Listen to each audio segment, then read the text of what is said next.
ఈ వీడియోలో నరకలోకం అంటే ఏంటో తెలుసుకుందాము. ఈ లోకంలో మనుషులు తమ క్షణిక సుఖాల కోసం అనేక పాపాలు చేస్తారు. ఈ పాపాల ఫలితంగా మనిషి చనిపోయిన తర్వాత అతనికి భోగదేహం ప్రాప్తిస్తుంది. ఈ భోగదేహంలో రెండు రకాలైతే ఉన్నాయి. ఒకటొచ్చేపాటికేమో సూక్ష్మదేహం, రెండోదొచ్చేపాటికేమో యాతన దేహం. ఈ సూక్ష్మదేహం అనేది ఏంటంటే మనం చేసిన పుణ్యాల వల్ల ఈ సూక్ష్మదేహం అయితే మనకి ప్రాప్తిస్తుంది. దీనివల్ల మనం స్వర్గానికైతే వెళ్తాము. ఇక రెండోదొచ్చేపాటికేమో యాతన దేహం. ఈ యాతన దేహం అంటే ఏంటంటే మనం చేసిన పాపాల వల్ల ఈ దేహం అయితే మనకైతే ప్రాప్తిస్తుంది. అప్పుడు మనం ఏంటంటే నరకానికైతే వెళ్తాము. అయితే మనం చనిపోయిన వెంటనే మనకి కొత్త దేహం అయితే రాదు.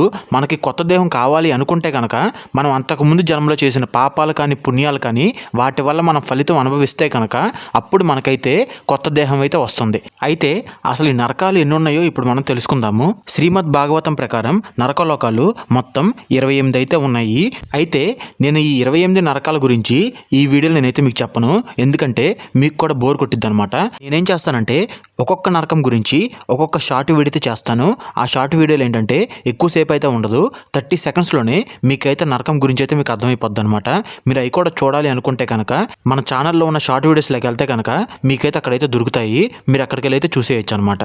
మరి తెలిసింది కదా నరకలోకం అంటే ఏంటో. మరి మీకు కనుక ఈ వీడియో నచ్చినట్టయితే ప్లీజ్ ఈ వీడియోని లైక్ చేసి ఇలాంటి ఇన్ఫర్మేటివ్ వీడియోస్ ఇంకా తెలుసుకోవాలి అనుకుంటే మన ఛానల్ని సబ్స్క్రైబ్ చేసుకోండి. Thanks for watching my video.